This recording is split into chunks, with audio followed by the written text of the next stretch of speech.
ನಮಸ್ಕಾರ ವಿದ್ಯಾರ್ಥಿಗಳೇ, ಪ್ರಥಮ PUCಯ ಪ್ರಥಮ ಕಿರು ಪರೀಕ್ಷೆ ಆಗಸ್ಟ್ನಲ್ಲಿ ನಡೆಯುವಂತಹದ್ದು. ಈ ಒಂದು ನಿಮ್ಮ ಪ್ರಥಮ ಕಿರು ಪರೀಕ್ಷೆಯ ಒಂದು ಮಾದರಿಯ ಪ್ರಶ್ನೆ ಪತ್ರಿಕೆ ಇಲ್ಲಿದೆ. ಈ ಒಂದು ಪ್ರಶ್ನೆ ಪತ್ರಿಕೆನ ನೋಡ್ತಾ ಹೋಗೋಣ.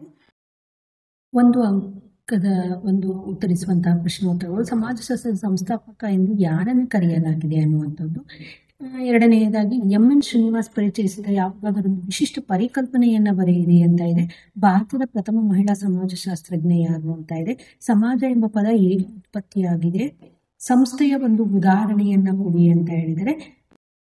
ಇನ್ನು ಮುಂದಿನದು, ಕೆಳಗಿನ ಯಾವುದಾದರೂ 5 ಪ್ರಶ್ನೆಗಳಿಗೆ 2 ವಾಕ್ಯಗಳಲ್ಲಿ ಬರೆಯಿರಿ ಅಂತ ಕೇಳಿದರೆ, ಇದು 5 ಪ್ರಶ್ನೆಗಳಿಗೆ ಉತ್ತರಿಸಬೇಕಾಗುತ್ತೆ. ಒಂದೊಂದು ಪ್ರಶ್ನೆಯನ್ನು ಉತ್ತರಿಸಲಿಕ್ಕೆ 2 ಅಂಕ ಆಗುತ್ತೆ. ಸಮಾಜಶಾಸ್ತ್ರದ ಉಗಮಕ್ಕೆ ಕಾರಣವಾದ 2 ಅಂಶಗಳನ್ನು ತಿಳಿಸಿ ಅಂತ ಕೇಳಿದರೆ, ಯಾರಾದರೂ ಇಬ್ಬರು ಭಾರತೀಯ ಸಮಾಜಶಾಸ್ತ್ರದ ಹೆಸರಿಸಿ ಅಂತ ಇದೆ. ಸಮುದಾಯದ 2 ಮೂಲಾಂಶಗಳನ್ನು ತಿಳಿಸಿ ಅಂತ ಇದೆ. ಹಾಗೆ ಸಂಘ ಎಂದರೇನು, ಅಸಂಘಟಿತ ಸಮೂಹಕ್ಕೆ 2 ಉದಾಹರಣೆಯನ್ನ ನೀಡಿ ಅಂತ ಇದೆ. ಸಾಮಾಜಿಕ ಅಂತಕ್ರಿಯೆ ಎಂದರೇನು ಅಂತ ಇದೆ. ಹಾಗೆ ಮುಂದಿನದು 15-20 ವಾಕ್ಯಗಳಲ್ಲಿ ಉತ್ತರಿಸಿ ಅಂತ ಇದೆ. 6 ಪ್ರಶ್ನೆಗಳನ್ನ ಕೊಟ್ಟಿದ್ದಾರೆ. 5 ಪ್ರಶ್ನೆಗಳಿಗೆ ಉತ್ತರಿಸಬೇಕಾಗುತ್ತೆ.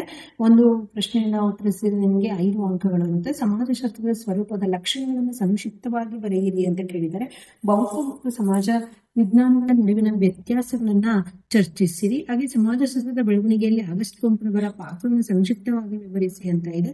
ಇನ್ನು ಮಾಧ್ಯಮಿಕ ಸಮೂಹಗಳ ಲಕ್ಷಣಗಳನ್ನು ವಿವರಿಸಿ ಅಂತ ಇದೆ. EW ಬರ್ಗೇಸ್ ರವರ ಸಾಮಾಜಿಕ ಸಂಸ್ಥೆಗಳನ್ನು ವಿವರಿಸಿ ಅಂತ ಇದೆ. ಹಾಗೆ ಸಹಕಾರದ ಲಕ್ಷಣಗಳನ್ನ ವಿವರಿಸಿ ಅಂತ ಇದೆ. ಮುಂದಿನ ಒಂದು ಮೆನು, ಸಮಾಜಶಾಸ್ತ್ರದ ಉಪಯೋಗಗಳನ್ನ ವಿವರಿಸಿ ಅಂತ ಇದೆ. ಸಮಾಜದ ಲಕ್ಷಣಗಳನ್ನು ವಿವರಿಸಿ. ಹಾಗೆ ಸ್ಪರ್ಧೆ ಎಂದರೇನು, ಸ್ಪರ್ಧೆಯ ಪ್ರಕಾರಗಳನ್ನ ವಿವರಿಸಿ. ಇಷ್ಟು ನಿಮ್ಮ ಪ್ರಥಮ PUCಗೆ ಕೇಳಬಹುದಾದಂತಹ ಒಂದು ಸಮಾಜಶಾಸ್ತ್ರದ ಮಾದರಿ ಪ್ರಶ್ನೆ ಪತ್ರಿಕೆ ಆಯಿತು. ಇವುಗಳ ಉತ್ತರಗಳನ್ನು ಬೇಕು ಅಂತಂದ್ರೆ ನನ್ನ ಚಾನಲ್ನಲ್ಲಿ ಸೋಷಿಯಾಲಜಿಯ ಒಂದು ಪ್ಲೇ ಲಿಸ್ಟ್ ಇದೆ. ಅದರಲ್ಲಿ ಎಲ್ಲ ಉತ್ತರಗಳನ್ನು ನೀವು ಪಡಿಬಹುದು. ಅದರ ಒಂದು ಲಿಂಕ್ ಅನ್ನ ಡಿಸ್ಕ್ರಿಪ್ಷನ್ ಅಲ್ಲಿ ಕೊಟ್ಟಿರ್ತೇನೆ. ನೀವು ಅದನ್ನ ರೆಫರ್ ಮಾಡಿಬಿಟ್ಟು ಓದ್ಬೋದು. ಹಾಗೆ ವಿದ್ಯಾರ್ಥಿಗಳೇ, ನಿಮ್ಮ ಕಾಲೇಜಿನಲ್ಲಿಯೂ ಕೂಡ ಈಗಾಗಲೇ ಯಾವ ಒಂದು ಕಿರು ಪರೀಕ್ಷೆ ಮುಗಿದಿದೆಯೋ ಆ ಒಂದು ಪ್ರಶ್ನೆ ಪತ್ರಿಕೆಗಳನ್ನ ನನ್ನ ಮೇಲ್ ಐಡಿಗೆ ಕಳಿಸಿದ್ರೆ ಅದರ ಒಂದು ವಿಶ್ಲೇಷಣೆಯನ್ನ ಮಾಡಬಹುದು. ನೀವು ಕಳಿಸುವಂತಹ ಮೇಲ್ ಐಡಿಯನ್ನ ಕಮ್ಯುನಿಟಿ ಪೋಸ್ಟ್ ಅಲ್ಲಿ ಅಡ್ರೆಸ್ ಅನ್ನ ಕೊಟ್ಟಿರ್ತೇನೆ, ಅದಕ್ಕೆ ನೀವು ಕಳಿಸ್ಕೊಡ್ಬಹುದು.